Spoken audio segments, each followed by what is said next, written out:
So we meet again. Well, today, in my video blog, I'd like to talk about The Good Shepherd. No, not the movie, The Good Shepherd. The Good Shepherd from the biblical parables.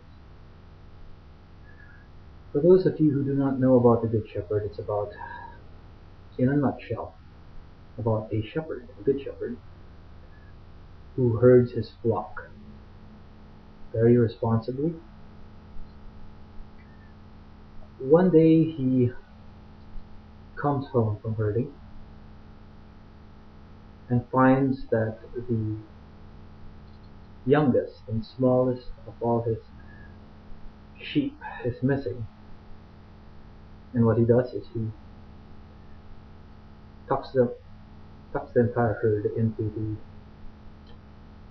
the stable, makes sure they're safe, and he goes off in the night to search for the lost sheep, which he finds trapped in a ditch or something, falling off a cliff. He climbs down, saves it, brings it back, and that's the parable in a nutshell.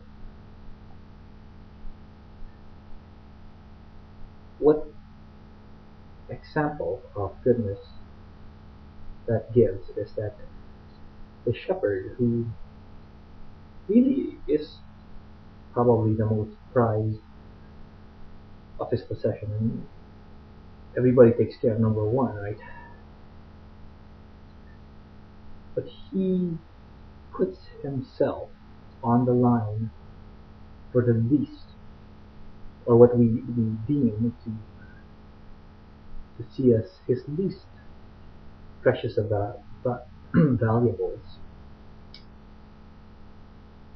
which is the youngest sheep. You can always make some more of it, but to him it was at least worth risking his life for.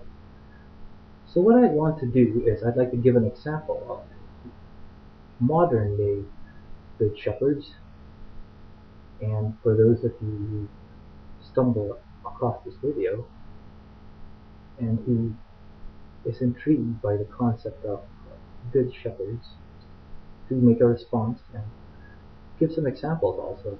Good shepherds in the biblical sense that exist in today's world. I think parents are a good example. They put their children ahead of them.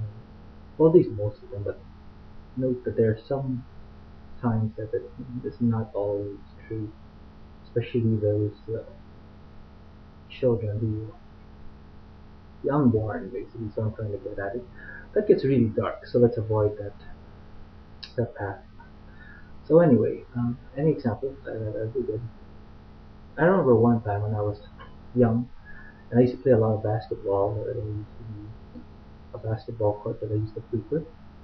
It was in the community. There was this person. I won't mention any names, but he used to show up, and he wasn't really that good. And there were these other players that were regulars there, who were really good at playing basketball. Problem is that they took most of the time on the court. The other people were left with scrap times. So the example I would like to give was one of those really good basketball players. He saw this person, not too good at playing basketball, come in. He was there a lot. He tried playing. He usually gets scrap time, but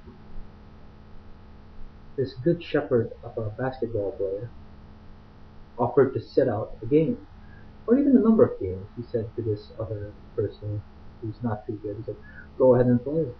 And he sat on the bench and he watched this player. And whenever that player was playing with a good mood, he'd be clapping, supporting this next generation of players. But it was a little bit disturbing also, because as the days progressed, next day it is back to normal. Maybe the other day there'd be some bullying ongoing because that's how it works also. It's very hard to find a support structure where a good player would set himself aside for a basketball player who isn't that good and support him too. So yeah, at least one day I saw that happen. The next day maybe he was pulling the person's shorts down or something. But anyway, I think it's important that we recognize the good shepherds among us because they are good examples. They are a way to a better future. So thank you very much, and I would appreciate it if you would make a response, whether it be in the comments or video. Either would be good. Thanks again.